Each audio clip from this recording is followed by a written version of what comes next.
টিके चाहा ଓ টিକେ କବିତା କାର୍ଯ୍ୟକ୍ରମ ଅନୁଷ୍ଠିତ। ସ୍ୱର୍ଗତ ଭଗବାନ ମହାପାତ୍ରଙ୍କ ଦ୍ୱାରା ପ୍ରତିଷ୍ଠିତ ଆମ ପରିବାର ଓ ଆମ ପଞ୍ଚାୟତ ଦ୍ୱାରା ନୂତନ ଭାବେ ପ୍ରସ୍ତୁତ ଟିକେ ଚାହା ଟିକେ କବିତା ମୁକ୍ତମଞ୍ଚର ପ୍ରଥମ ସଂସ୍କରଣ ମୟୂରଭଞ୍ଜ ଜିଲ୍ଲା ବେତନଟୀ ବ୍ଲକ ଅନ୍ତର୍ଗତ ଭଗବାନପୁର ବୈଠକ ବଙ୍ଗଳାରେ ଅନୁଷ୍ଠିତ ହୋଇଯାଇଛି। ଏଥିରେ ସନ୍ଧ୍ୟା ସମୟରେ ଚାହା ସହ କବିତାର ନିଆରା ଆସରରେ ବିଭୋର ହେଲେ କବିତା ପ୍ରେମୀ। ଭଗବାନପୁର ବୈଠକ ବଙ୍ଗଳାରେ ଆୟୋଜିତ ଟିକେ ଚାହା ଓ ଟିକେ କବିତାର ପ୍ରଥମ ସଂସ୍କରଣରେ ବିଭିନ୍ନ ଯୁବ ସାରସ୍ୱତ କବିମାନେ ଯୋଗଦାନ କରି କବିତା ପାଠ କରିଥିଲେ। ଏହି ଆସର ଆମ ପରିବାର ଓ ଆମ ପଞ୍ଚାୟତର ସଭାପତି ଅନ୍ତର୍ଯାମୀ ମହାପାତ୍ରଙ୍କ ସଭାପତିତ୍ୱରେ ପ୍ରଥମେ ଉତ୍କଳ ସଙ୍ଗୀତ ପରିବେଷଣ ହୋଇଥିଲା। ଏହାପରେ ତପସ୍ୱିନୀ ପତ୍ରୀ ସ୍ୱାଗତ ନୃତ୍ୟ ପ୍ରଦର୍ଶନ କରିଥିଲେ। ମୁଖ୍ୟ ଅତିଥି ଭାବରେ ଭାରତୀୟ ରେଡ୍କ୍ରସ୍ ସୋସାଇଟିର ଭାଇସ୍ ପେଟ୍ରନ୍ ତଥା ରାଜ୍ୟ ଜୁନିୟର ରେଡ୍କ୍ରସ୍ର ସିନିୟର ରିସୋର୍ସ ପର୍ସନ ବିଶିଷ୍ଟ ପରିବେଶବିତ୍ ଡକ୍ଟର ରମାକାନ୍ତ ମହାନ୍ତ, ମୁଖ୍ୟ ବକ୍ତା ଭାବରେ ନୀଳମଣି ମହାବିଦ୍ୟାଳୟର ଓଡ଼ିଆ ଭାଷା ଓ ସାହିତ୍ୟ ବିଭାଗର ଅଧ୍ୟାପକ ହରେନ୍ଦ୍ର ଗାୟଣ, ଅନ୍ୟତମ ଅତିଥି ଭାବରେ କବି ପ୍ରଭାତ କୁମାର ଆଚାର୍ଯ୍ୟ ପ୍ରମୁଖ ଯୋଗଦାନ କରି କବିତା ଶ୍ରବଣରେ ମୁଗ୍ଧ ହେବା ସହ ସାରସ୍ୱତ କଲମ ସାଧନାରେ ବ୍ରତୀ ହେବା ପାଇଁ ଯୁବ ସମାଜକୁ ଆହ୍ୱାନ ଦେଇଥିଲେ। ଯୁବ ସମାଜସେବୀ ପ୍ରବକ୍ତା ଦେବେନ୍ଦ୍ର ଆଚାର୍ଯ୍ୟଙ୍କ କବିତା ସଂଯୋଜନାରେ ଭଦ୍ରକରୁ ଆସିଥିବା କବୟିତ୍ରୀ ସସ୍ମିତା ବେହେରା ଆଧୁନିକ ସମାଜର ନାରୀର ଚିତ୍ରଣ କବିତା ମାଧ୍ୟମରେ କରିଥିଲେ। କବି ଓ ସାରସ୍ୱତ ପ୍ରତିଭା ପ୍ରିୟନାଥ ପାଣି, ମାନସ ସେନାପତି, ଭରତ ଦଳେଇ, ସୁମିତ ରାଉତ, ସଞ୍ଜୟ ପରିଡ଼ା, ଭିକାରୀ ଚରଣ ନାୟକ, ରବୀନ୍ଦ୍ର ବେହେରା ବାଇନ, ରଜତ ସେନାପତି ଓ ଅନ୍ୟ ସାରସ୍ୱତ ପ୍ରତିଭାମାନେ କବିତା ପାଠ କରି ଆସରକୁ ସରସ ସୁନ୍ଦର କରିଥିଲେ। ଏହି ଟିକେ ଚାହା ଓ ଟିକେ କବିତା ଆସରକୁ ବିଶ୍ୱନାଥ ପ୍ରଧାନ, ସତ୍ୟନାରାୟଣ ମହାପାତ୍ର, ସୁରେନ୍ଦ୍ର ଦାସ, ଚକ୍ରଧର ମହାପାତ୍ର ଓ ସୁଦର୍ଶନ ମହାପାତ୍ର ପରିଚାଳନା କରିଥିଲେ। ସମ୍ପାଦକ ଚକ୍ରଧର ଆଚାର୍ଯ୍ୟ ଧନ୍ୟବାଦ ଅର୍ପଣ କରିଥିଲେ। ମୟୂରଭଞ୍ଜ ଜିଲ୍ଲା ବେତନଟୀ ବ୍ଲକ ଭଗବାନପୁରରୁ ଗତିକୃଷ୍ଣ ମହାନ୍ତଙ୍କ ରିପୋର୍ଟ, ଓଡ଼ିଶା ସଂକେତ ଟିଭି। ମୟୂରଭଞ୍ଜ ଜିଲ୍ଲାର ବେତନଟୀ ବ୍ଲକ ଭଗବାନପୁର ଗ୍ରାମରେ ଅଛି। ତେବେ ଏଠାରେ ଯେଉଁ ଆମ ପରିବାର ଆମ ପଞ୍ଚାୟତ ଦ୍ୱାରା ପ୍ରସ୍ତୁତ ଟିକେ ଚାହା ଟିକେ କବିତା ଯେଉଁ ଆଜି ଯେଉଁ ଆସର ଅନୁଷ୍ଠିତ ହେଉଛି, ଅଛନ୍ତି କବି କବୟିତ୍ରୀ ଅତିଥିମାନେ ଅଛନ୍ତି ନିଶ୍ଚିତରେ। ତେବେ ଆଜି ଯିଏ ମୁଖ୍ୟ ଅତିଥି ଭାବରେ ଯୋଗଦାନ କରିଛନ୍ତି ଡକ୍ଟର ରମାକାନ୍ତ ମହାନ୍ତ, ବିଶିଷ୍ଟ ପରିବେଶବିତ୍ ଡକ୍ଟର ରମାକାନ୍ତ ମହାନ୍ତ, ସିଧାସଳଖ ପ୍ରତିକ୍ରିୟା ନେବା ପାଇଁ ଚାହିଁବା। ଶ୍ରୋତାମାନଙ୍କୁ ଶୁଭେଚ୍ଛା ଏବଂ ଅଭିନନ୍ଦନ। ଯାଉ ଆଜି ମୁଁ ବହୁତ ଆନନ୍ଦିତ ଯେ ମୁଁ ଭଗବାନପୁରରେ ଆସି ପହଞ୍ଚି ପାରିଛି। ଭଗବାନପୁରର ଯେଉଁ ନାମ ତାହା ଶୁଣିଥିଲି, କିନ୍ତୁ ଭଗବାନ ମହାପାତ୍ରଙ୍କ ନାମରେ ଗାଁଟା ନାମିତ ହୋଇଛି ଏହା ମୁଁ ଜାଣିନଥିଲି। ଆଉ ଆଜି ତାଙ୍କର ଯୋଗ୍ୟ ସନ୍ତାନ ଅନ୍ତର୍ଯାମୀ ମହାପାତ୍ର ମହୋଦୟଙ୍କର ଏଇ ଯେଉଁ ଆୟୋଜନ ତାହା ମୋତେ ବହୁତ ବିମୋହିତ କରିଛି ଏବଂ ତାଙ୍କର ଯେଉଁ ଲକ୍ଷ୍ୟ ଏବଂ ଉଦ୍ଦେଶ୍ୟ ଯେ କିଭଳି ଭାବରେ ସମାଜରେ ଗୋଟେ ଜାଗରଣ ସୃଷ୍ଟି ହେବ ଏବଂ ସମାଜରେ ଶାନ୍ତି ମୈତ୍ରୀ ଏକତା ପ୍ରତିଷ୍ଠିତ ହୋଇପାରିବ ଏବଂ ସମସ୍ତଙ୍କ ଭିତରେ କିଭଳି ଭାବରେ ଏ ବାର୍ତ୍ତାଟା ପହଞ୍ଚି ପାରିବ ଭଗବାନପୁରର। ତେଣୁ ତାର ଯେଉଁ ମୁଁ ଗୋଟେ ନୂଆ ଡେଫିନେସନ୍, ଭରେ ହେଉଛି ଭୂମି, ଗରେ ହେଉଛି ଗଗନ, ବାରେ ହେଉଛି ବାୟୁ, ନରେ ହେଉଛି ନୀର, ଏ ଯେଉଁ ଭ ଗ ବାନ ଏବଂ ତା ନାମରେ ଗୋଟିଏ ଆମର ଏ ଗାଁଟିଏ ରହିଛି। ବାସ୍ତବରେ ଯଦି ଭବିଷ୍ୟତରେ କେବେ ଏହାର ବାର୍ତ୍ତା ପ୍ରସାରଣ ହେବାର ସୁଯୋଗ ମିଳେ ତେବେ ଏଇଟା ହେଉଛି ତାର ଆପଣଙ୍କର ଏନ୍ତୁଡ଼ିଶାଳ। ମୋ ନାଁ ହରେନ୍ଦ୍ର ଗାୟଣ, ମୁଁ ନୀଳମଣି ମହାବିଦ୍ୟାଳୟର ଓଡ଼ିଆ ବିଭାଗର ଅଧ୍ୟାପକ। ଶ୍ରଦ୍ଧେୟ ଦେବେନ୍ଦ୍ରଙ୍କ ଡାକରେ ମୁଁ ଯେଉଁ ଆମ ପରିବାର ଆମ ପଞ୍ଚାୟତ ଯେଉଁ କବିତା ଆସର ଆୟୋଜନ କରିଥିଲା ଟିକେ ଚାହା ଟିକେ କବିତା, ମୁଁ ସେଥିରେ ମୁଖ୍ୟ ବକ୍ତା ଥିଲି କିନ୍ତୁ ମୁଁ ଜଣେ ମୁଗ୍ଧ ଶ୍ରୋତା କବିତାର। ଆଉ ଅନୁଭବିଲି ଯେଉଁ ଟିକେ ଚାହା ଟିକେ କବିତାର ଅନେକ କବି ଆସି କବିତା ପଠନ କଲେ। କବିତାର ବିଭିନ୍ନ ଦର୍ଶନରୁ ବିଭିନ୍ନ କବିତା ପାଠଲୋଚନ ହେଲା। ମୁଁ ଭାରି ମନମୁଗ୍ଧକର କବିତା ସବୁ ଶୁଣିଲି। ଏଥିପାଇଁ ମୁଁ ଆୟୋଜକକୁ ଧନ୍ୟବାଦ ଅର୍ପଣ କରୁଛି। ମୁଁ ପ୍ରଭାତ କୁମାର ଆଚାର୍ଯ୍ୟ, ମୁଁ ଅବସରପ୍ରାପ୍ତ ସଂସ୍କୃତ ଶିକ୍ଷକ, ଆମ ପରିବାର ଆମ ପଞ୍ଚାୟତ ପତ୍ରିକାର ସମ୍ପାଦକ। ଭଗବାନ ଦା ଯିଏକି ଆମ ପରିବାର ଆମ ପଞ୍ଚାୟତ ପତ୍ରିକାର ପ୍ରତିଷ୍ଠାତା, ସେ ଆମକୁ ଛାଡ଼ି ବେଶ 4-6 ମାସ ହେଲା ଗଲେଣି, ଜୁଲାଇ ମାସରୁ ଗଲେଣି।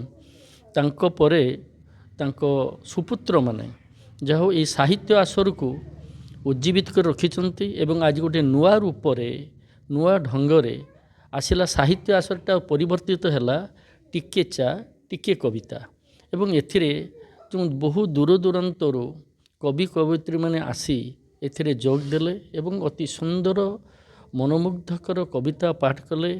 ଏହାଦ୍ୱାରା ଏ ଅନୁଷ୍ଠାନର ଗାରିମା ବୃଦ୍ଧି ପାଇଛି, ଭଗବାନପୁରର ଗାଁର ଗାରିମା ବୃଦ୍ଧି ପାଇଛି। ବିଶେଷ କରି ଭଗବାନ ତାଙ୍କ ଆତ୍ମା ଯେ ଶାନ୍ତି ପାଇବ ଏଥିରେ ମୋର ସନ୍ଦେହ ନାହିଁ। ମୁଁ ଆଜି ବହୁତ ଖୁସି। ଆଉ ଏଇ ଅନୁଷ୍ଠାନ ଏମିତି ଚାଲିଥାଉ, ତାଙ୍କ ସୁପୁତ୍ରମାନେ ଏମିତି ଆୟୋଜନ କରିଥାନ୍ତୁ। ବିଶେଷ ଖୁସି ଆଜି ମୁଁ ଦେବେନ୍ଦ୍ରର ପରିଚାଳନା ଉପରେ ଏବଂ ତା'ର ସଂଯୋଜନା ଉପରେ। ବହୁତ ସୁନ୍ଦର ସେ ସଂଯୋଜନା କରୁଥିଲା, ଭବିଷ୍ୟତ ତା'ର ସୁନ୍ଦର ଅଛି। ଆଉ ଯେଉଁ ଆମର କବି ବନ୍ଧୁମାନେ ଯେଉଁ ଆସିଥିଲେ ସେମାନେ ବହୁତ ଜ୍ଞାନୀ ଗୁଣୀ ଏବଂ ବହୁତ କିଏ ଲେକ୍ଚର ତ କିଏ ପ୍ରଫେସର ଏମିତି ଭାବରେ ଅଛନ୍ତି। ସବୁ ଏତେ ସବୁ ମାନେ ଶିକ୍ଷିତ ଗୁଣୀମାନେ ଆସିଥିଲେ, କବିମାନେ ଆସିଥିଲେ। ଏଥିପାଇଁ ମୁଁ ସେମାନଙ୍କୁ ଧନ୍ୟବାଦ ଜଣାଉଛି ଏବଂ ନିମନ୍ତ୍ରଣ ମୋ ତରଫରୁ ଜଣେଇବି। ମୁଁ କ'ଣ ନା ଏଇ ଯେ ଆମ ପରିବାର ଆମ ପଞ୍ଚାୟତ ପତ୍ରିକା ତରଫରୁ ସେଇ କବି ବନ୍ଧୁମାନଙ୍କୁ ଆଜି ଜଣାଇବାକୁ ଚାହେଁ, ଆସନ୍ତା ଜାନୁଆରୀ ଶେଷ ରବିବାର ଆମର ବନ୍ଧୁ ମିଳନ କାର୍ଯ୍ୟକ୍ରମ ଆୟୋଜିତ ହେବ ଏବଂ ଏଥିପାଇଁକି ଆମ ପଞ୍ଚାୟତ ଆମ ପରିବାର ତରଫରୁ ଏକ ପତ୍ରିକା ପ୍ରକାଶନ ହେବ। ସେଥିରେ ସେମାନଙ୍କୁ ଲେଖା ଆହ୍ୱାନ କରୁଛି ଏବଂ ସେ ଲେଖା ସେମାନେ ଆମର ଏଇ ଡିସେମ୍ବର 25 ସୁଦ୍ଧା ଯଦି ସେ ଆମ ଠିକଣାରେ ପହଞ୍ଚାଇ ପାରିବେ ବା ଦେବେନ୍ଦ୍ରକୁ ବା ଆମର ବାପୁ ଭାଇଙ୍କୁ ବା ମୋ ପାଖକୁ ଯଦି ପଠାଇ ପାରିବେ ତାହେଲେ ଆମେ ସେଥିରେ ସ୍ଥାନିତ କରିବା ପାଇଁ ନିଶ୍ଚୟ ଚେଷ୍ଟା କରିବା। ଧନ୍ୟବାଦ। ଆମ୍ବଗଡ଼ିଆ ବିକାଶ ପରିଷଦ ସଭାପତି ଶ୍ରୀଯୁକ୍ତ ଅନ୍ତର୍ଜୟ ମହାପାତ୍ର ଅଛନ୍ତି, ସିଧାସଳଖ ପ୍ରତିକ୍ରିୟା ନେବା ପାଇଁ ଚାହିଁବା। ମୁଁ ବାପାଙ୍କ ଥିଲାବେଳେ ମଧ୍ୟ ଦୃଢ଼ ସଂକଳନ ନେଇଥିଲି। ଗଲା ପରେ ମଧ୍ୟ ଶେଷ ନିଃଶ୍ୱାସ ଥିବା ପର୍ଯ୍ୟନ୍ତ ସାମାଜିକ କାମ କରିବି ବୋଲି ଦୃଢ଼ ପ୍ରତିଜ୍ଞାବଦ୍ଧ ଆଜି ମୁଁ ନିଷ୍ପତ୍ତି କରୁଛି ଏବଂ ଏପରିକି ବିଭିନ୍ନ ସାମାଜିକ କାମ କରୁଛେ। ଆମେ ଯେଉଁ ସାମାଜିକ କାମ କରୁଛେ ଲାଷ୍ଟ କର୍ମ ଟିକେ ନେଇକି ଯିବା। ଯେତେବେଳେ ଆମେ ଯିବା ଗୋଟେ ଭିକାରୀ ମଧ୍ୟ 6 ଖଣ୍ଡ ବାଁଶ ଯାଉଛି, ଗୋଟେ କୋଟିପତି ମଧ୍ୟ ଶେଷ 6 ଖଣ୍ଡ ବାଁଶ ଯାଉଛି। ଶେଷ ନିଦ୍ରା ହେଉଛି ସେଇ ସଂସ୍ମରଣ। ଆମେ ଜାଣି ମଧ୍ୟ ନିଜ ପାଖରେ କହୁଛେ ମୁଁ ମାନେ ରିପୁ ଆସିଯାଉଛି, ଗର୍ବ ଆସିଯାଉଛି। ଯଦି ଆମେ କହିବା ଆମ ସଂଗଠନ ଆମ ସାହିତ୍ୟାସର, ତେବେ ଏହି অনুষ্ঠাନ ଦୀର୍ଘଜୀବୀ ହେବ ନିଶ୍ଚିତ। ମୁଁ କହିଲା ମାନେ ସରିଗଲା କାମ, ଅହଙ୍କାର ଆସିବ। ତେଣୁ ସମସ୍ତଙ୍କ ମନ ଅନୁରୋଧ, ସମସ୍ତେ ମିଳିମିଶି ଆମେ ଆଗେଇବା। ତେଣୁ ଏତିକି କହି ରହୁଛି। ଜୟ ଜଗନ୍ନାଥ, ଭାରତ ମାତା କି ଜୟ। ନିଶ୍ଚିତ ଭାବରେ ତେବେ ଆମ ନିକଟରେ ଜଣେ କବୟିତ୍ରୀ ଅଛନ୍ତି, ତାଙ୍କ ନିକଟରୁ ପ୍ରତିକ୍ରିୟା ନେବା ପାଇଁ ଚାହିଁବା। କ'ଣ କହିବା ପାଇଁ ଚାହିଁବେ ଆପଣ ଯେଉଁ ଜଣେ କବୟିତ୍ରୀ ଭାବରେ ଯେଉଁ ଯୋଗଦାନ କରିଛନ୍ତି ଏ କବି ସମ୍ମିଳନୀରେ, କ'ଣ କହିବା ପାଇଁ ଚାହିଁବେ? ସମ୍ପୂର୍ଣ୍ଣ ପରିଚୟ ଟିକେ। ମୋ ନାମ କୁମାରୀ ସସ୍ମିତା ବେହେରା। ମୁଁ ଭଦ୍ରକ ଜିଲ୍ଲାର ବାସୁଦେବପୁର ବ୍ଲକର ଇରମରୁ ଆସିଛି। କୁହନ୍ତି ବଣମଲ୍ଲି ବଣରେ ଝଡ଼ିଯାଏ, ବୋଧହୁଏ ଏଇ ଟିକେ ଚାହା ଟିକେ କବିତା ପ୍ରୋଗ୍ରାମ ବଣର ମଲ୍ଲିମାନଙ୍କୁ ଆଗକୁ ଆଣିବାର ଏକ ପ୍ରୟାସ କରିଛି। ଏ ପ୍ରୟାସ ଜାରି ରହିବ।